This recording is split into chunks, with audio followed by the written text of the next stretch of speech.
খেয়াল করে দেখেন। গাড়ি বের করো তো। ও, তুমি খাচ্ছো?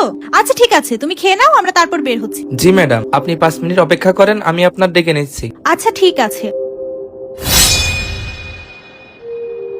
আরে, তুমি এই পেঁয়াজ আর মরিচ দিয়ে কেন খাচ্ছো?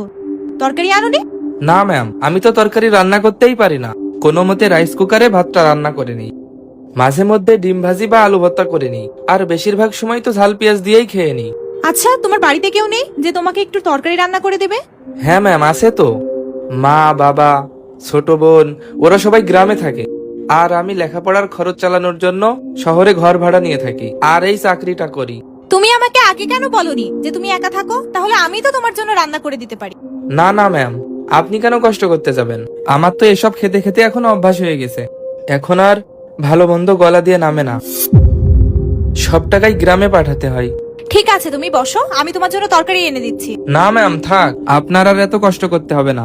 আমার তো এখন এসব অভ্যাস হয়ে গেছে, আমি এই ঝাল পেঁয়াজ দিয়েই খেয়ে নিচ্ছি। ঠিক আছে, তাহলে তুমি খাও, আর খাওয়া শেষ করে আমাকে ডেকো, আমি চলে আসব। ঠিক আছে ম্যাম, আপনি আমারে 5 মিনিট সময় দেন, আমি আপনারে ডেকে নিচ্ছি। আমি থাকতে ছেলেটা এইভাবে ঝাল পেঁয়াজ দিয়ে ভাত খাবে না? এমন ভাবে ওর উপকার করব যেন ও নিজেকে ছোট না মনে করে। ম্যাডামের তো আসার সময় হয়ে গেল, এখনো আসছে না কেন? আরে, খাবারের বাটি, সাথে একটা চিঠিও রেখেছে। চিঠিটা ওকে খুলে পড়বে? আশেপাশে তো কাউকে দেখছি না, তাহলে এটা রাখলো কে? চিঠিটা কি একবার পড়ে দেখবো? দেখি তো কি লেখা আছে। আমি তোমার ম্যাডাম বলছি।